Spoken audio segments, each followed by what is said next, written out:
Today we're talking about object rotation, and the object we're going to make spin is actually this Game Boy in this box down here, but you'll notice that above each of these I have the actual frame count above it. So this Game Boy rotation is 24 frames long, and here are some examples of other rotations. So we have a 4-frame animation here with this red one, we have a 6-frame animation here with this blue one, and we have a 12-frame animation here with this green one. Now, the Game Boy animation one actually is just two 12-frame animations, because whenever it rotates, it just shows the back, and then it would show the front, and then it would show the back like that. So I kind of used this as a foundation whenever I started my animation. You'll probably see some pieces and parts of this at the beginning, and kind of me referencing it throughout it. The animation itself, in the beginning, whenever I was doing the animation for the Game Boy, it actually had a red side or a pink side and a green side. So you'll see that pop up throughout the process. I'll come back to this diagram at the end of the time lapse and kind of chime in along the way. But yeah, let's go ahead and get started. Alright, so here at the very beginning of this animation, I wanted to get the fundamentals laid down for the Game Boy itself. I wanted to keep it pretty simple because I knew I was going to have to rotate it when it was all said and done with. I actually used my Till Game Boy that I had from when I was a kid, kind of as a reference when getting things set up. And I kind of used it throughout the process too, just rotating it and spinning it. And thinking about that, you'll notice that here at the very bottom of the screen where I have the word Game Boy, you'll notice I have 12 frames of animation set up. I copied and pasted the 12-frame animation from that initial diagram into this image, and you'll see it pop up throughout it, like I said, with the red and the greens. There you go, the magentas and the pink kind of popping up in the process. And I'm just drawing on top of that because the Game Boy itself, in its essence, is just a box with some holes and bits and pieces that are sticking out of it. So I used that as a foundation, and then I built upon that as I went along. Now, you'll see me flick back and forth between frames in the process as well. But really, in the initial phases of this, I kind of just wanted to understand how a Game Boy would rotate, just because there's some buttons and bits sticking out of the side of it. And you can see I'm trying to tackle and understand that here with just a few pixels. I didn't want to go too complex. Not only would that make the animation more complex, but also pixel art, I want to keep that aesthetic to it. I didn't want to kind of take away from that. So I'm going to stop out just for a second. I'll come back in just another moment.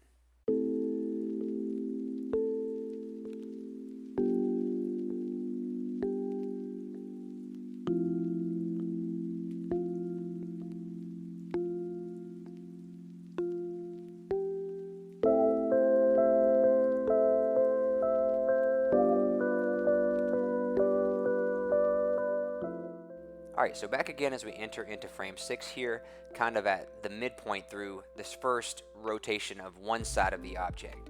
Now, one thing to think about whenever you're rotating an object is just how fast it rotates. So obviously I use that 12 frames as a foundation to build my initial animation on top of, but that's only going to get me halfway through my initial animation. Now, a slower animation, like a 12-frame animation, I would say probably places more emphasis on the object as an important object because it's slower, you see more sides of it, takes a little bit more time. However, a faster spin of an object maybe doesn't indicate as much importance, but also just makes it easier to see from a distance just because it's rotating so quickly. Now, what I mean when I say easier to see from a distance, or maybe doesn't have as much importance, the first thing that comes to my mind is the Mario coin from Mario 64. It literally is a 4-frame cycle, so I'll put it on the screen now so you can kind of see that. And it spins quickly, has a more chipper personality, it's a little bit faster, feels a little bit more spunky, not quite as important maybe as this does if it's spinning slowly. The first animation that comes to mind when I think of more slowly is the banana from Donkey Kong Country.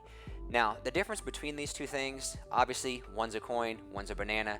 A coin's the same on both sides, so it can spin fast and you don't need to do as many frames of animation. A banana, although if you turned it left and right, would look the same, just flipped, it obviously looks different from different sides. So, maybe to make it more readable, the people who were designing the actual animation of the banana, they wanted it to be, more readable as such, so they made it slower. Now, obviously, whenever you're thinking about an object and giving it a personality, they don't have eyes, ears, nose, mouth to be able to give us some emotions, a body to express that.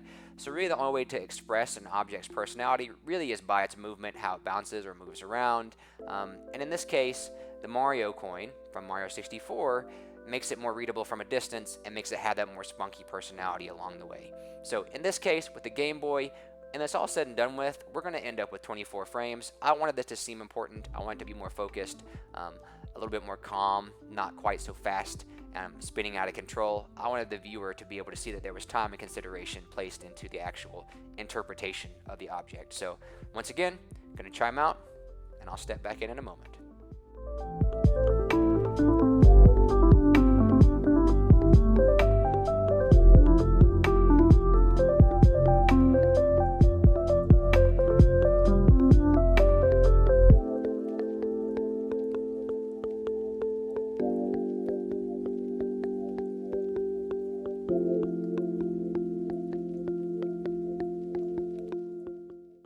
you'll see at this point that I add 12 additional frames to my animation. I initially thought that I could just copy and paste and flip my frames to be able to get the other spin or the other side of my object as it rotates back around, but I soon realized that as it spins, the buttons and the directional pad are on opposite sides, so it didn't work out the way I wanted to. I had to go back in and add some additional details to it, but I kind of tidy it up here in just a minute. We're going to jump back into the diagram following this so I can kind of explain a few things of the process of this now. Alright, so here we are back at our diagram that we started off this video with. So again, you can see our 4-frame animation cycle, our 6-frame animation cycle, and then the 12 here. Now you can see how this one again looks more chipper. This actually is the same amount of frames that the Mario coin has. It's just 4 frames of animation, passes by quickly, kind of captures your attention a little bit more because it's a little bit more energetic, maybe a little bit more difficult to read. Now if I look at the 6-frame animation here, focusing more on the object's character itself, the surface details, that kind of thing, it passes by a little bit slower, maybe not capturing as much of our attention, but feels a little bit more calm. Now the one that I went with actually was this 12-frame animation cycle here, and you'll see how this lines up with that. It goes from front to back to front to back, and you actually saw me copy and paste this in at the beginning of the time lapse itself.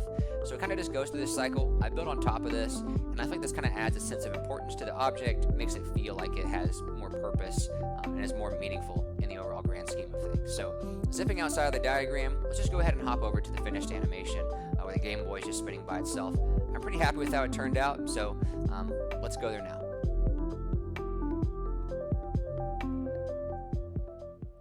Alright, so here we are at the tail end of this. You guys saw the whole process. I've already explained it all. So if you like the video, like it. If you like these videos or videos like this, then be sure to subscribe to the channel. If you don't like the video, no worries. You don't have to come back again.